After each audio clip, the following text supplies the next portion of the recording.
Hello students, NS classes में आपका स्वागत है। कल हम बायोसावर्ट के नियम का अनुप्रयोग कर रहे थे, जिसमें से पहला अनुप्रयोग हमने किया था सीधे तथा लंबे धारावाही चालक तार के कारण चुंबकीय क्षेत्र ज्ञात करना। अब जो सेकंड अनुप्रयोग है, किसी वर्ताकार धारावाही चालक तार के कारण केंद्र पर चुंबकीय क्षेत्र ज्ञात करना। तो अब इसको ध्यान से समझना कि माना आपके पास में कोई r त्रिज्या का वर्ताकार चालक तार है। माना आपके पास में कोई r त्रिज्या का वर्ताकार चालक तार है। इस वर्ताकार चालक तार के अंदर I धारा प्रवाहित होती है। जब इस चालक तार के अंदर I धारा प्रवाहित होती है, तब इस चालक तार के चारों ओर चुंबकीय क्षेत्र उत्पन्न होता है। अब आपके पास में इस वर्ताकार चालक तार के केंद्र पर कोई बिंदु P स्थित है, जहां चुंबकीय क्षेत्र का मान ज्ञात करना है। क्योंकि अपना टॉपिक क्या कह रहा है, किसी वर्ताकार धारावाही चालक तार के कारण केंद्र पर चुंबकीय क्षेत्र का मान ज्ञात करना है। तो इस वर्ताकार चालक तार के केंद्र पर कोई बिंदु P स्थित है, जहां चुंबकीय क्षेत्र का मान ज्ञात करना है। अब माना आपके पास में बिंदु P पर चुंबकीय क्षेत्र का मान ज्ञात करने के लिए बायो-सावर्ट के नियम का प्रयोग करेंगे। तो मैंने बता रखा है आपको कि बायो-सावर्ट का जो नियम है वो केवल अल्पांश के ऊपर ही लागू होता है। इसलिए माना इसकी परिधि के ऊपर कोई अल्पांश कितना है, dl है। कोई अल्पांश कितना है, dl है। अब आपके पास में इस अल्पांश के कारण बिंदु P के ऊपर उत्पन्न चुंबकीय क्षेत्र बायो-सावर्ट के नियम से बायो-सावर्ट के नियम से बायो-सावर्ट के नियम से उत्पन्न जो चुंबकीय क्षेत्र है dB बराबर हो जाएगा म्यू नॉट अपॉन में 4 पाई I dl साइन थीटा बटे कितना हो जाएगा r स्क्वायर। यह आ गया आपके पास में समीकरण नंबर 1। अब आपके पास में यहां पे ध्यान देना कि किसी वर्त के केंद्र से परिधि को मिलाने वाली जो भुजा है, परिधि को मिलाने वाली जो भुजा है वो परिधि के ऊपर सदैव क्या होती है, लंब होती है। परिधि के ऊपर क्या होती है, लंब होती है। यहां पे लिख रहा हूं,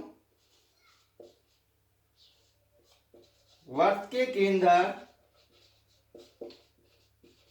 से परिधि को मिलाने वाली रेखा या भुजा परिधि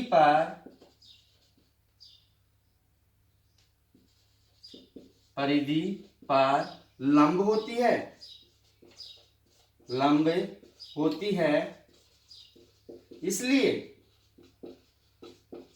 अभी यहां पे वर्त के केंद्र से परिधि को मिलाने वाली जो भुजा है वो परिधि के ऊपर क्या है, लंब है। तो आपके पास में थीटा बराबर कितना होगा, 90 डिग्री होगा। थीटा बराबर 90 डिग्री है। तो समीकरण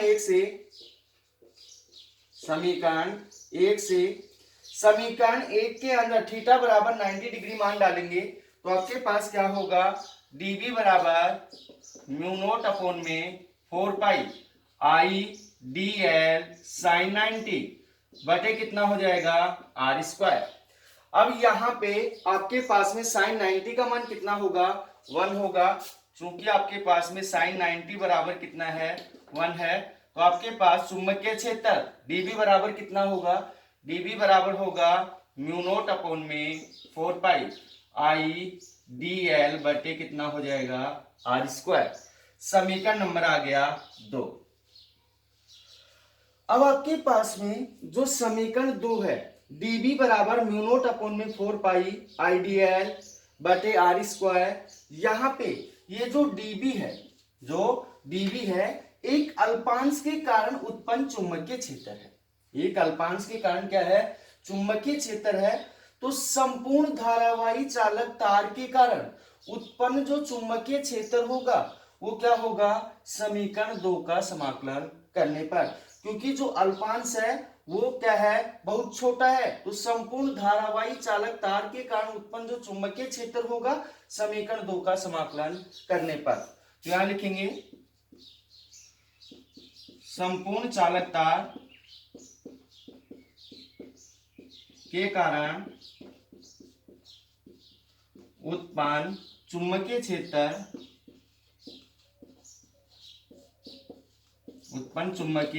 क्षेत्र समीकरण 2 का समाकलन करने पर, समीकरण 2 का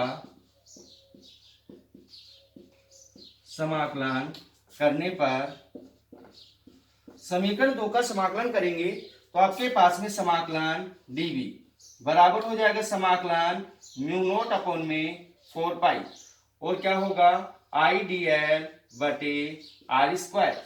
समाकलन dv का समाकलन हो जाएगा b बराबर होगा आपके पास में यहाँ म्यू नॉट अपॉन में 4 पाई, और आई बटे आर स्क्वायर क्या है, नियतांक मान है, इसको बाहर निकालेंगे तो क्या होगा म्यू नॉट अपॉन में 4 पाई आई बटे आर स्क्वायर, और क्या हो गया आपके पास में समाकलन डी है।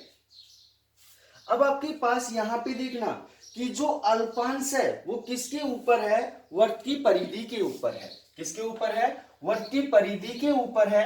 तो समाकलन dl, जो समाकलन dl है वो संपूर्ण वृत्त की परिधि को क्या करेगा, प्रदर्शित करेगा। तो यहां लिखेंगे कि समाकलन dl संपूर्ण वृत्त की परिधि को प्रदर्शित करता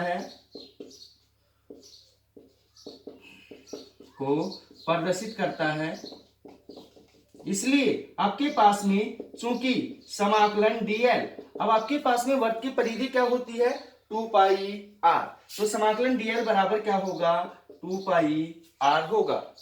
तो यहां पे समाकलन dl का मान समीकरण 3 में, या समीकरण यहां पे समाकलन dl का मान समीकरण 3 में रखने पर, तो आपके पास यहां लिखेंगे समीकरण 3 से क्या मान हो जाएगा आपके पास में, b बराबर हो जाएगा आपके पास में म्यू नॉट अपॉन में 4 पाई आई बटे आर स्क्वायर। समाकलन dl का मान कितना है 2 पाई r, इंटू कितना हो जाएगा 2 पाई r, स्क्वायर से r क्या हो गया, कैंसिल हो गया, पाई से पाई कैंसिल हो गया, और 4 से 2 कैंसिल हो गया।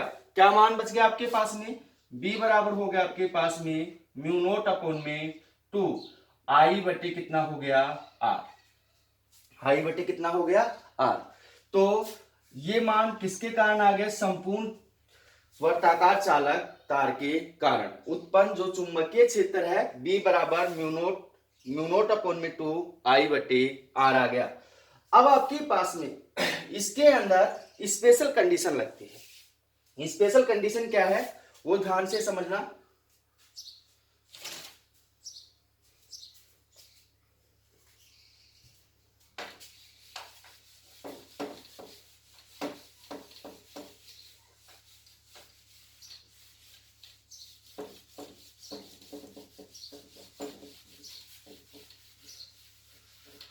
स्पेशल कंडीशन है आपके पास में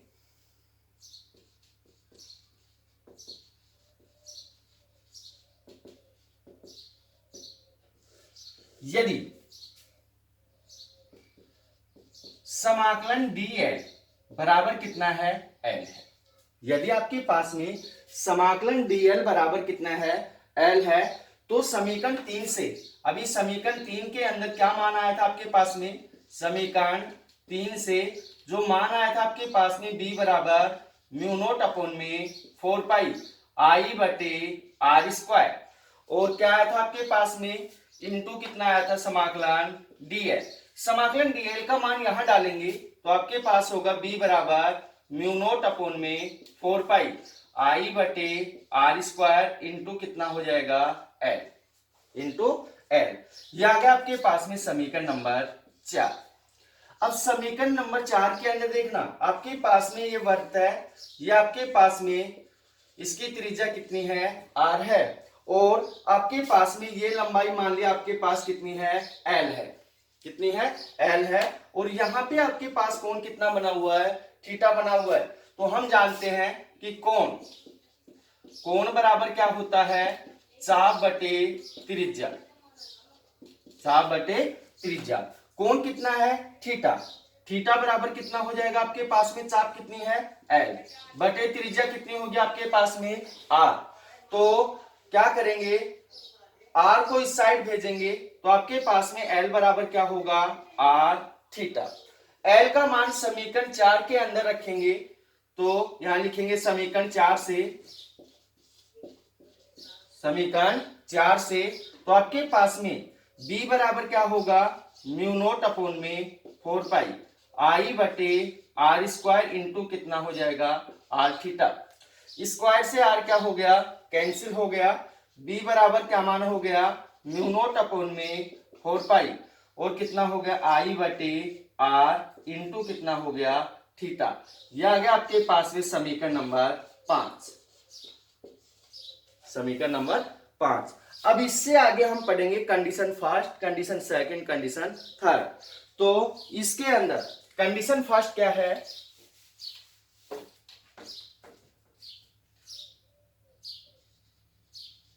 कंडीशन फर्स्ट, यदि आपके पास में थीटा बराबर कितना है, 2 पाई है। यदि थीटा बराबर कितना है, 2 पाई है। कहने का मतलब क्या है कि आपके पास में संपूर्ण वर्ताकार कुंडली या संपूर्ण वर्ताकार चालक तार के कारण जो उत्पन्न चुंबकीय क्षेत्र है वो कितना होगा। तो यदि आपके पास, क्योंकि हम जानते हैं वर्त के अंदर जो संपूर्ण जो कोण होता है वो कितना होता है, 2 पाई होता है। तो थीटा का मान समीकरण 5 के अंदर लिखेंगे तो यहां लिखेंगे समीकरण 5 से, समीकरण 5 से तो आपके पास में b बराबर हो जाएगा म्यू नोट अपॉन में 4 पाई आई बटे आर इंटू कितना हो जाएगा आपके पास में 2 पाई, क्योंकि आपके पास थीटा का मान कितना है, 2 पाई है। अब पाई से पाई कैंसिल, 2 से 4 को काटेंगे तो कितना आ जाएगा, 2 आ जाएगा।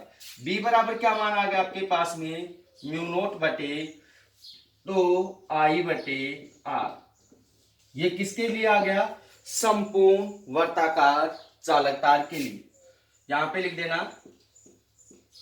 संपूर्ण वर्ताकार चालक तार के लिए, चालक तार के लिए। अब उससे आगे कंडीशन सेकंड क्या है,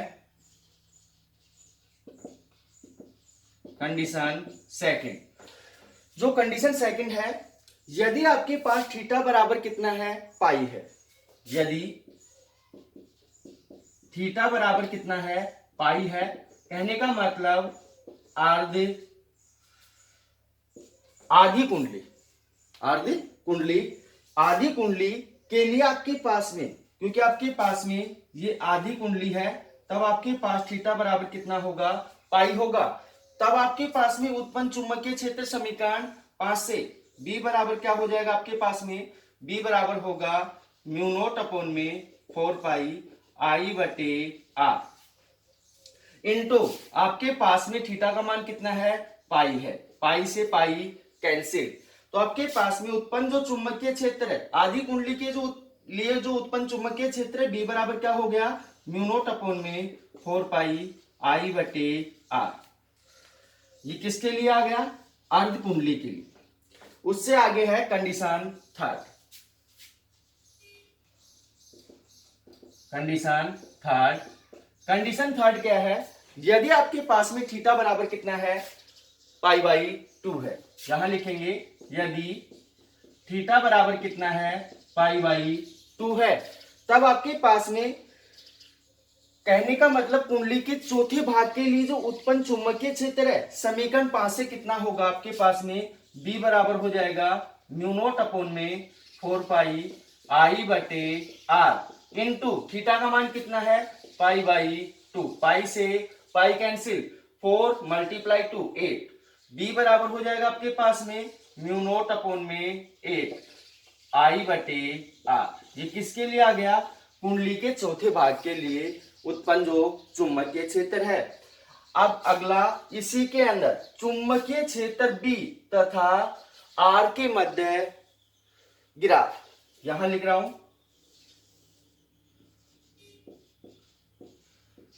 चुंबकीय क्षेत्र बी तथा आर के मध्य ग्राफ, आर के मध्य ग्राफ। अब यहां पे ध्यान देना भाई कि आपके पास में चुंबकीय क्षेत्र बी इस साइड मान लिया और आपके पास में इस साइड क्या है, आर है। कोई सा भी समीकरण ले लो, आपके पास में ये समीकरण ले लो, चाहे ये समीकरण ले लो, चाहे ये समीकरण ले लो। अब यहां पे इस समीकरण के अंदर देखना कि जैसे जैसे हम आर का मान बढ़ाते जाएंगे वैसे वैसे आपके पास में चुंबकीय क्षेत्र का मान क्या होता चला जाएगा, कम होता चला जाएगा। तो जैसे जैसे हम आर का मान बढ़ा रहे हैं वैसे वैसे चुंबकीय क्षेत्र का मान क्या हो रहा है, कम होता जा रहा है। यहाँ पे आर का मान बढ़ रहा है परंतु चुंबकीय क्षेत्र का मान क्या हो रहा है, घट रहा है। तो धन्यवाद, अब मिलते हैं अगली क्लास में।